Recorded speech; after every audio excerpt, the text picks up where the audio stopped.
नमस्कार दोस्तों, स्वागत है आप सभी का हमारे YouTube चैनल ज्योतिष फलादिश विज्ञान पर।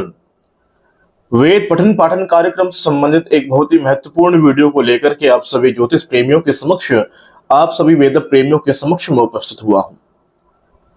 जैसा कि आप सभी लोग जानते हैं, वेद पठन पाठन कार्यक्रम के माध्यम से मैं आप सभी ज्योतिष प्रेमियों को, आप सभी वेद प्रेमियों को सस्वर वेद पाठ सिखाने का प्रयास करता हूं। आज की वीडियो से पूर्व बहुत सारे वीडियो में हमारे द्वारा चर्चाएं की गई हैं और किस प्रकार से स्वर चलाना है, सस्वर पाठ को चलाने की क्या प्रक्रिया है, किस प्रकार से हम वेद पाठ को सस्वर रूप से कर सकते हैं, कौन सी विधाएं हैं, किस प्रकार से करें, किस विधा से करें, ये सारी जानकारी पूर्व की वीडियो में मेरे द्वारा आप सभी वेद प्रेमियों को दी गई है।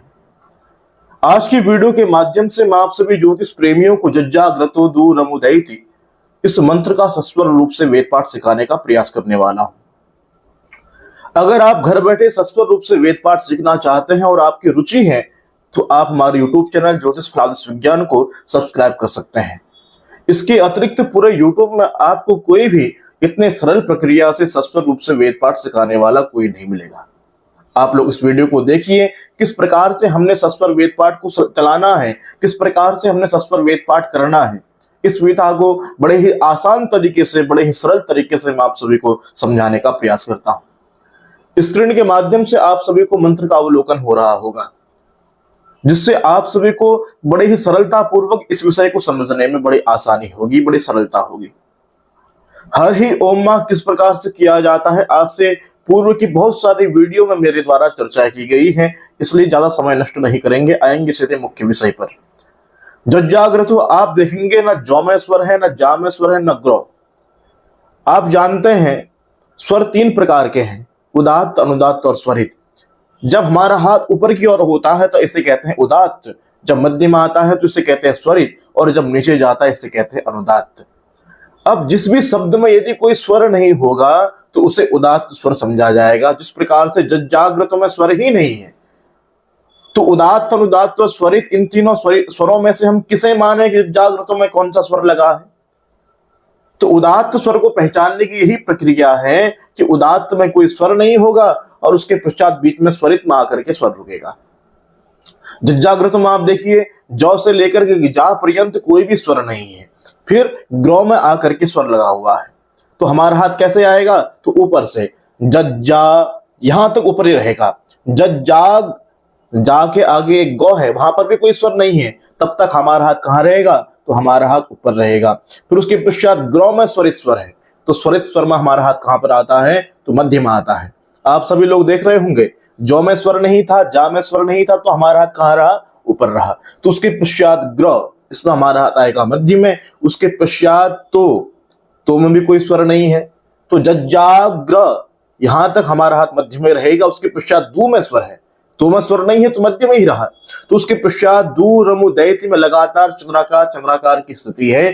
तो पूर्व की वीडियो में मेरे द्वारा आपको बताया गया था कि जब लगातार चंद्राकार चंद्राकार की स्थिति हो रही हो, तब ऐसी स्थिति में हमारा हाथ लगातार दाएं बाएं करना प्रारंभ करता है। अब देखिए किस प्रकार से, दू में स्वर था तो कहां जाएगा, दाएं जाएगा। फिर रौ में स्वर नहीं है तो रौ में यहां आएगा, फिर मुंह में यहां जाएगा, फिर दै में यहां आएगा, फिर ती में दाएं जाएगा, फिर दै में बाएं आएगा, फिर व में कहां जाएगा, नीचे जाएगा, क्योंकि उसके पश्चात पुनः क्या है, उदात्त स्वर है। और उदात्त से हमारा हाथ सीधे उदात्त की तरफ जाता है, बीच में स्वरित में नहीं आएगा। इसलिए अनुदात्त से स्वरित में ले जाने के लिए सबसे पहले हमें उदात्त जाना पड़ेगा। किस प्रकार से, दूरमुदैति दैवन तदु, इस प्रकार से समझ गए होंगे आप। जौ में स्वर नहीं था, जा में स्वर नहीं था, हमारा कहां रहा, ऊपर, जज्जाग्र, फिर बीच में आ गया। फिर उसके पश्चात तो में स्वर नहीं था तो कहीं प्रतिक्रिया नहीं करी हमारे हाथ के द्वारा। उसके पश्चात दूरमुदैति में स्वर हमारा कहा जा रहा है, दाएं बाएं, दूरमुदैति दैवन।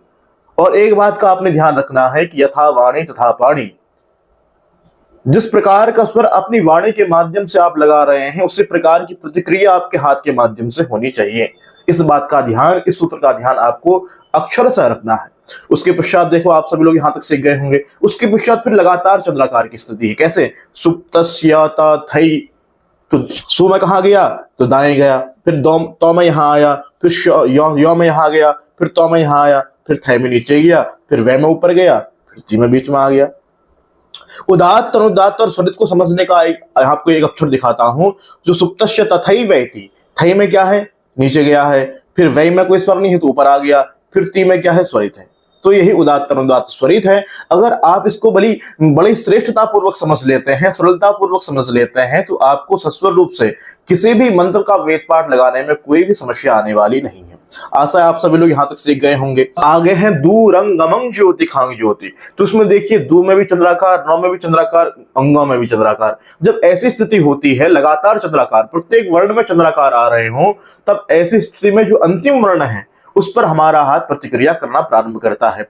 जैसे दू में भी है, रौ में भी है, तब तक हमारा हाथ कहाँ रहेगा, मध्य में ही रहेगा। तो कहां, दूरंगमं ज्यो, तो हमारा हाथ कहां गया, अंगों में। अंगों में कैसे गया, उसके पश्चात क्योंकि उदात्त स्वर है इसलिए अनुदात्त की तरफ गया, उसके पश्चात उदात्त में आया, फिर ती में हमारा कहां आ गया, मध्य में आ गया, स्वरित में आ गया। कैसे, दूरंगमं ज्योति, समझ गए होंगे, दूरंगमं ज्योति।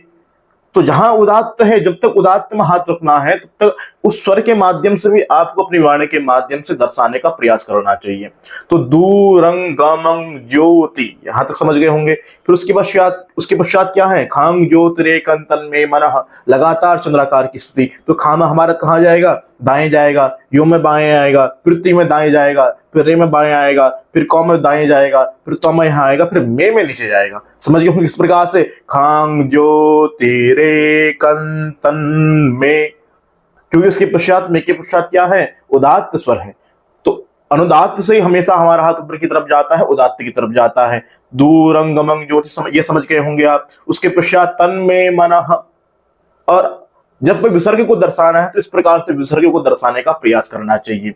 ये विषय मैंने आपको पूर्व की वीडियो में बहुत ही सरलता पूर्वक समझाने का प्रयास किया है। तन्मे मनः, फिर देखिए सी में कहां जाएगा, नीचे जाएगा, फिर व में ऊपर आएगा, फिर स में मध्य में आएगा। सेवासं कल्पमस्तु।